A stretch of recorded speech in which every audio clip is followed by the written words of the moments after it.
And still with matters in the metro, Ekurhuleni has returned 9.5 million rands to Treasury. This is money it did not spend on grants for residents, on human settlements, hospitals, or libraries, among other things. This seems to be a problem, though, in local government, as municipalities have returned 18 million rand to the fiscus over the past last while. And to speak to us about underspending on grants and its implications, we're joined by Trevor Fowler, a local government expert and a commissioner of the Financial and Fiscal Commission. A very good afternoon to you, Mr. Fowler. Thank you very much for your time. What many people find rather appalling, and justifiably so, is how and why this is happening when there's so much demand for services. Why do these municipalities keep on sending money back to Treasury when the need is actually there? And it's the point of these conditional grants in the first place. Yes, good afternoon to yourself, Will, and all your listeners. In answer to your question, allow me to just place the context of municipalities. The municipal environment is highly regulated, which makes the management of municipalities a difficult undertaking. The metros, of course, are better off than other municipalities because their revenue base is large and enables metros to employ the necessary staff and specialized expertise. But you invited me here also as a commissioner of the Financial and Fiscal Commission.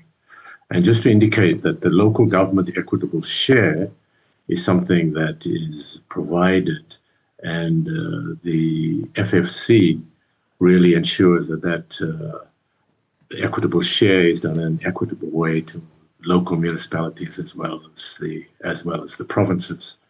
And it relates to the formula. It's based on a formula that relates to poor households and components such as municipal costs, such as free basic services for water, electricity, waste collection, and the cost of running the institution.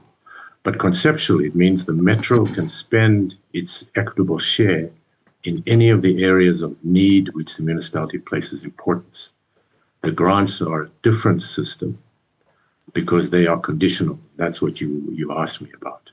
And they require spending in terms of the conditions. Now, the underspend for Ekurhuleni was somewhere in the neighborhood of 9 billion rands, 542,843,000. Sorry, 9,542,843. My mistake. So the underspend, and I'll break it down for you by the various components. The Urban Settlement Development Grant was underspent by 1.3 million out of 1,224 million budget, which is about 0.1%. The libraries was underspent by 820,995 out of 22 million, and that comes to 3.67%. Then the Neighborhood Development Partnership Grant is 777,477 or 52 million, which is 1.5%. The one that is a little higher underspend, and I'll come to that in a moment. If you note, all of the others were really within the margin of error that is allowed in municipalities of around 5%. And some of them were well under 5%, such as the Urban Settlement Development Grant, which was a 1 billion rand spend. That was only 0.1% underspent. The Human Settlement Development Grant was 6.1 million underspend of 91.2, and that is 6.7 spent. So that is a much lower, a much higher underspend above the margin of 5% that is generally the norm. Now, I looked at their expenditure, and what it appears is at the beginning of the year, in the first quarter, they only spent somewhere in the neighborhood of 2.5% when they should have spent closer to 15 to 25% of the total. So it meant that they, which is often a problem in municipalities, that planning for spending should start well in advance so that in the first quarter you can hit the ground running. Because if you start with your tenders or your procurement process, etc., late, it will then start a bit later in the year. And that is one of the key areas that in many municipalities is a difficulty, is that starting the late expenditure. On the other grants, often there are conditions that need to be met, and some of those conditions are difficult to meet. In this particular case, I think it was largely starting late in the year, which I think of course, has a negative effect on the ability to provide, for instance, the housing in terms of the human settlement development grant. But certainly they are not savings, as National Treasury would see it as a saving from a financial perspective, but from a developmental perspective, they are not savings. But why is it that these municipalities are struggling to, one, as you say, plan for these? And why are they struggling also to meet the stringent conditions, which are there, I'm sure, for a reason? Yes. Well, in the case of many of the municipalities, they don't have the kind of expertise to really monitor the conditions to ensure that the conditions are met at the financial end, because there are two parts to this. The financial people monitor the conditions, and the project managers implement it.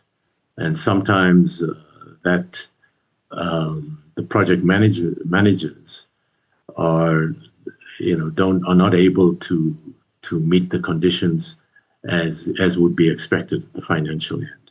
So you really need a liaison between the financial aspects of the grant and the actual spend side of the grant. And in some municipalities, they do have people that are specifically assigned to do that, to ensure that they meet these conditions. But in the case of Ekurhuleni, when you look at the expenditure, it is not as bad as it is in many other municipalities. So certainly the rural municipalities are in a much worse condition because they don't have that expertise. The metros, and particularly the Gauteng metros, certainly don't have much of an excuse because they can get the expertise. They can employ the expertise. People stay in Gauteng. They don't want to leave. In the smaller municipalities, one of the problems is getting that expertise because people don't want to stay in rural areas when they have high levels of expertise. They want to go to larger institutions that pay them better.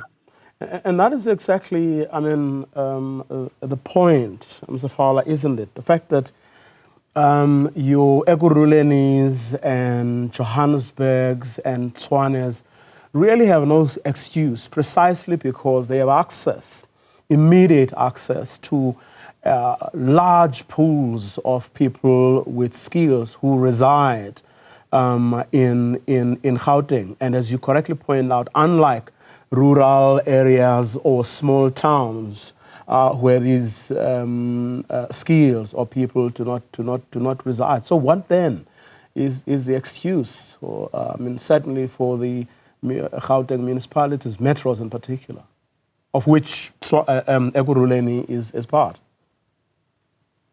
Yes, well, I would say Ekurhuleni is one of the better ones in comparison to the other metros, which just in looking at Johannesburg and Tshwane, they have really been, let's say, victims of the instability that has happened over the last 9 years since well, it's more than 9 years, 9.5 years since 2016, when many of the municipalities then became coalitions.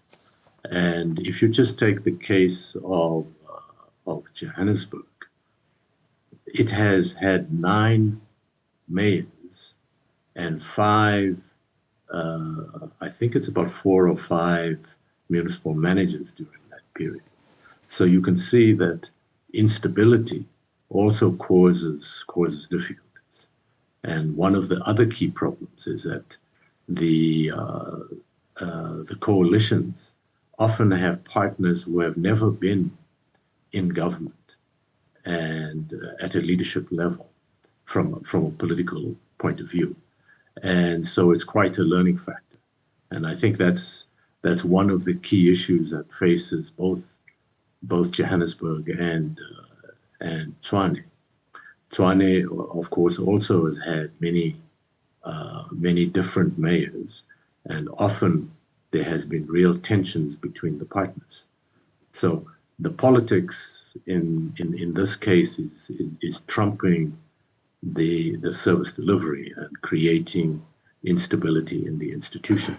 Because what happens in institutions is when a new mayor is elected, they generally want a new municipal manager. A new municipal manager comes in, they have to get their feet in the municipality, and as a consequence, you get staff, having lack of direction by the leadership in municipalities. It's one of the big challenges that have been in local government for the past 9 years. And certainly what the implications are is that often at a leadership level, the skills that are being put in place are not necessarily the kind of team that you would put in place if you had a stable municipality and you worked consistently to develop the skills you have. But when you have changes all the time, it causes difficulties. I mean, we saw an attempt to pass a motion of no confidence on the Johannesburg mayor only a few days ago. But just as a parting shot, Mr. Fowler, I mean, as far as you know or can see, are conversations taking place where it matters? Are those who can do something about this not only alive to this reality, but do they have the will to actually deal with this situation? Because at the end of the day, it is especially poor communities that are suffering when, in fact, there is some money going around to deal with some of their problems. Yes, and I think the key question here is that there's a section in the Constitution, 154, which requires that both provincial and national governments support local governments. And in these cases, what is now happening is that you can see that the president, after his visit to Johannesburg, has established a presidential working group for Johannesburg and has brought in support from national government to ensure that they are able to meet their targets. And similarly so, I think the provincial government, in fact, at the moment, is having a meeting with some of the municipalities really to look at how they can increase support.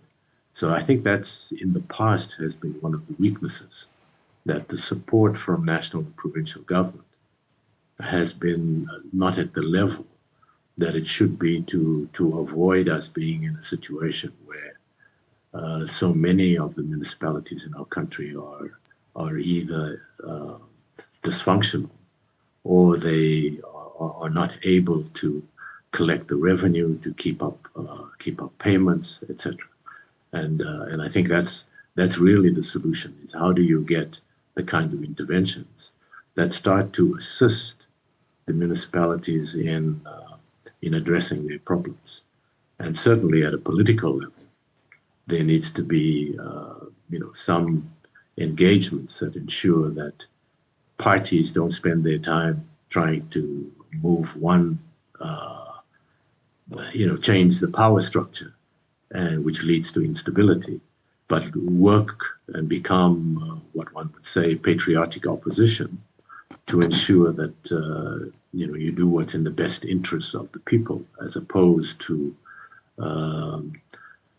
to changing governments all the time.